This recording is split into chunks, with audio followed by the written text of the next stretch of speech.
ప్రపంచం కుగ్రామంగా ఎప్పుడో మారిపోయింది. ఇక అంతరిక్షము మన గుప్పెట్లోకి వచ్చి చాన్నాళ్ళైంది. ఇక అదే అంతరిక్షంతో అద్భుతాలు సృష్టించేందుకు భారత్ తాజాగా నావిక్ను తీసుకొచ్చిందట. అసలేమిటి నావిక్, అదేం చేస్తుందన్నదే కీలకంగా మారింది.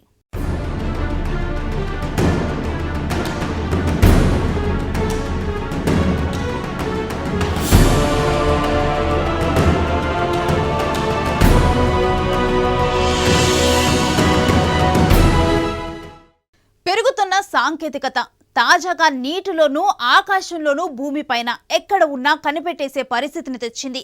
అదే సాంకేతికతను భద్రతకు, ప్రకృతి ప్రకోపం వేళలో వినియోగించటమే లేటెస్ట్ ఇండియన్ GPS నావిక్ లక్ష్యం. మరదేంటో చూద్దామా?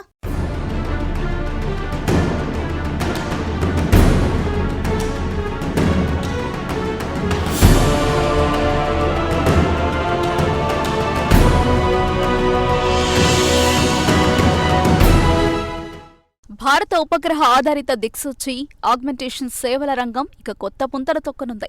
ఈ రంగంలోని వ్యవస్థల అభివృద్ధి, నిర్వహణకు సంబంధించిన కార్యక్రమాలకు ఊతమిచ్చేందుకు ప్రభుత్వం ఒక విధానాన్ని తీసుకొచ్చింది. ఇండియన్ శాటిలైట్ నావిగేషన్ పాలసీ పేరిట ఒక ముసాయిదాను భారత అంతరిక్ష పరిశోధన సంస్థ వెబ్సైట్లో పెట్టింది. దీనిపై ప్రజల నుంచి సలహాలు, సూచనలను కోరుతోంది. ఈ ప్రక్రియ పూర్తయ్యాక కేంద్ర కేబినెట్ అనుమతి కోసం దీన్ని ఉంచనున్నారు. అంతరిక్ష ఆధారిత దిక్సూచి వ్యవస్థలు అందించే పొజిషన్, వెలాసిటీ, టైం సేవలను పొందుతున్న వినియోగదారుల సంఖ్య ఇటీవల భారీగా పెరిగింది. సమాచార, మొబైల్ ఫోన్ సాంకేతికత రాకతో కోట్ల మంది భారతీయులు తమ రోజువారీ జీవితంలో ఈ సేవలపై ఎక్కువగా ఆధారపడుతున్నారు. ప్రస్తుతం ప్రపంచవ్యాప్తంగా గ్లోబల్ నావిగేషన్ శాటిలైట్ సిస్టమ్స్ అంతరిక్ష ఆధారిత నావిగేషన్ సంకేతాలు అందిస్తున్నాయి.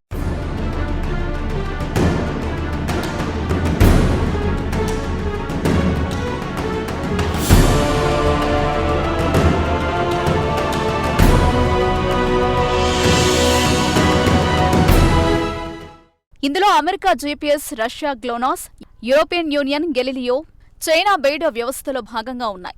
వీటికి తోడు భారత్కు చెందిన నావిక్, జపాన్కు చెందిన QZSSలు ప్రాంతీయ స్థాయిలో సేవలందిస్తున్నాయి. ఈ నావిగేషన్ సంకేతాలు ఉచితంగా అందుతున్నాయి. గగనతలం, సముద్రం, నేలపై అనేక రంగాల్లో ఇవి ఉపయోగపడుతున్నాయి. ఇవి కాక వ్యూహాత్మక అవసరాల కోసం భద్రమైన నావిగేషన్ సంకేతాలు ఆయా దేశాల్లో లభిస్తున్నాయి. భారత వ్యూహాత్మక అవసరాలను తీర్చేందుకు నావిక్ను అభివృద్ధి చేసినట్లు తాజా ముసాయిదా పత్రం పేర్కొంది. ఇవి కాక ఉపగ్రహ ఆధారిత ఆగ్మెంటేషన్ వ్యవస్థలు దిక్సూచి ఉపగ్రహ సమూహ సేవలను మరింత మెరుగుపరుస్తున్నాయి. మన దేశ గగనతలం కోసం గగన్ పేరుతో ఇలాంటి SBASను ప్రభుత్వం రూపొందించింది. ఉపగ్రహ ఆధారిత దిక్సూచి ఆగ్మెంటేషన్ సేవల్లో స్వయం సమృద్ధి సాధించాలి. నాణ్యమైన సేవల లభ్యత, వినియోగాన్ని పెంచాలి.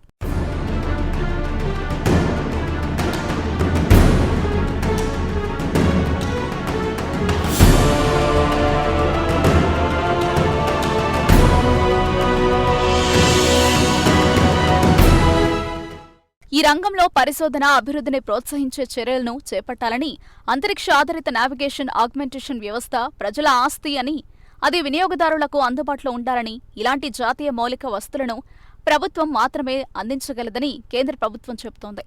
ప్రభుత్వం తెచ్చిన ఆత్మనిర్భర్ భారత్ కింద నావిక్, గగన్ సేవలను కొనసాగించడానికి సాంకేతిక పురోగతికి అనుగుణంగా మెరుగుపరచడం అత్యవసరం కానుంది.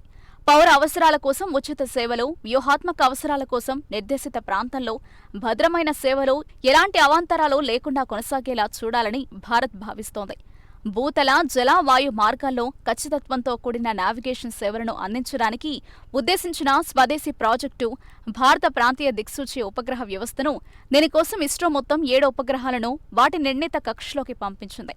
దీంతో నావిక్గా వ్యవహరించే భారత ప్రాంతీయ దిక్సూచి సేవలను ఉపగ్రహ వ్యవస్థ పూర్తి స్థాయిలో రూపుదిద్దుకోవడానికి మార్గం సుగమమైంది.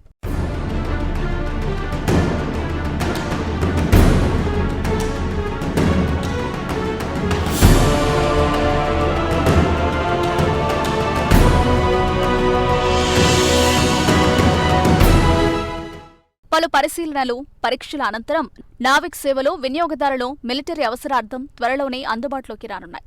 భారత ప్రాంతీయ దిక్సూచి ఉపగ్రహ వ్యవస్థలో IRNSS-1A, IRNSS-1B, IRNSS-1C, IRNSS-1D, IRNSS-1E, IRNSS-1F, IRNSS-1G వంటి 7 ఉపగ్రహాల్ని ఇస్రో ప్రవేశపెట్టింది. వీటిలో చివరిదైన IRNSS 1G ఉపగ్రహాన్ని 2016 ఏప్రిల్ 28న సతీష్ ధావన్ అంతరిక్ష కేంద్రంలోని మొదటి ప్రయోగ వేదిక నుంచి భూ కక్షలోకి ప్రయోగించారు. పిఎస్ఎల్వి వాహనౌకకు ఇది 35వ ప్రయోగం కాగా 34వ విజయవంతమైన ప్రయోగం.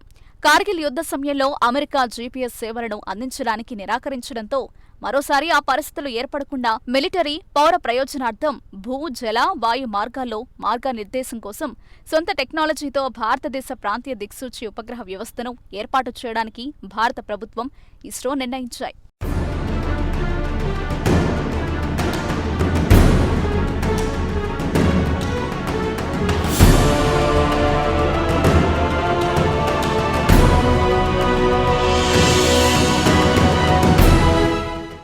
పూర్తిస్థాయి నావిక్ వ్యవస్థ అందుబాటులోకి రావడానికి ఒక్కో ఉపగ్రహంపై 150 కోట్లు, ప్రయోగ వాహన నౌకకు 130 కోట్లు, భూతల విభాగంలో ఉపగ్రహాల సిగ్నళ్లను విశ్లేషించే పలు కేంద్రాల ఏర్పాటుతో ప్రాజెక్టు వ్యయం సుమారు 1400 కోట్లపైన ఉంటుంది. నావిక్ సేవల కోసం దేశవ్యాప్తంగా 13 Indian range and integrate monitoring స్టేషన్లున్నాయి. భవిష్యత్తులో మరో 2 స్టేషన్లు ఏర్పాటవుతున్నాయి. ఒక IRNSS నెట్వర్క్ టైమింగ్ సెంటర్ ఏర్పాటైంది. భవిష్యత్తులో మరో కేంద్రం ఏర్పాటుకు ప్రయత్నాలు జరుగుతున్నాయి. ఇస్రో నావిగేషన్ సెంటర్ సైతం సిద్ధమైంది. సమాచార ప్రసార నెట్వర్క్తో కూడిన స్పేస్ క్రాఫ్ట్ కంట్రోల్ ఫెసిలిటీ కేంద్రాన్ని ఏర్పాటు చేశారు. మున్ముందు మరో కేంద్రం ఏర్పాటు చేసేందుకు సన్నద్ధమవుతున్నారు. ఈ తరహాలో రూపొందించిన ప్రత్యేక పరికరాలు, మొబైళ్ల సాయంతో మిలిటరీ, సాధారణ పౌర అవసరార్థం నావిగేషన్ సమాచారాన్ని ఎలాంటి ప్రకృతి విపత్తుల సమయంలోనూ నిరంతరాయంగా ఖచ్చితత్వంతో అందించే అవకాశం ఉంది.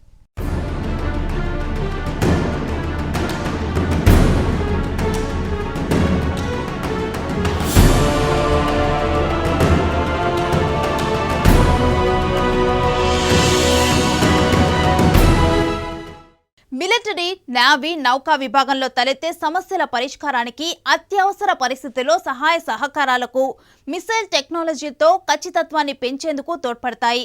సహజ వనరులు వెలికితీతకు, పర్యాటక రంగాన్ని ప్రోత్సహించేందుకు కూడా సహాయపడతాయి.